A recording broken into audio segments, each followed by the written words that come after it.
Sa pasimula pa'y naroon na ang salita.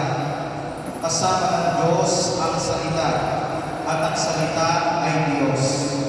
Kasama na siya ng Diyos sa pasimula pa, sa pamamagitan niya nilikha ang lahat ng bagay, at walang anumang nilikha ng hindi sa pamamagitan niya.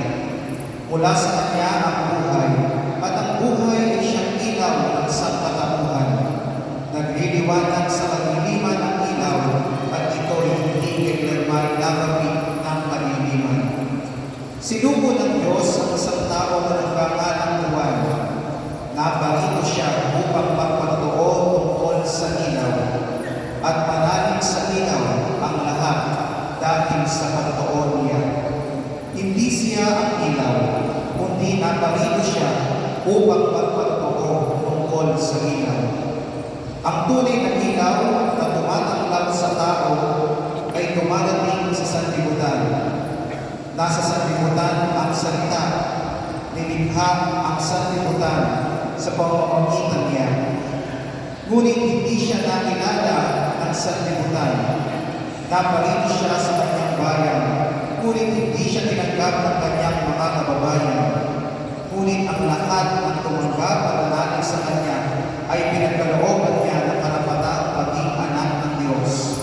Sila nga'y naging anak ng Diyos, hindi dahil sa isinilang sila ayon sa kaligtasan, di sa pita ng laman o sa kagagawan ng tao.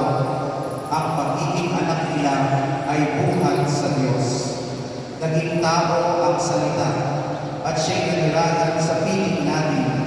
Nakita namin ang kanyang kapangyarihan at kadakilaan, puspos ng pag-ibig at katapatan. Tinanggap niya mula sa Ama ang kapangyarihan at kadakilaan ito bilang buktong na anak. Nagpatutuo si Juan tungkol sa kanya, at ganito ang kanyang sigaw. Siya ang tinutukoy ko na aking sabihin, ang darating na kasunod ko'y higit sa akin, sapagkat siya na, bago pa ako ipanganak. Dahil siya'y puspos ng pag-ibig, tayong lahat ay tumatanggap mula sa kanya ng abot-abot na kaloob. Sapagkat binigay ang kautusan sa pamamagitan ni Moises, ngunit ang pag-ibig at ang katotohanan ay dumadating sa pamamagitan ni Jesucristo.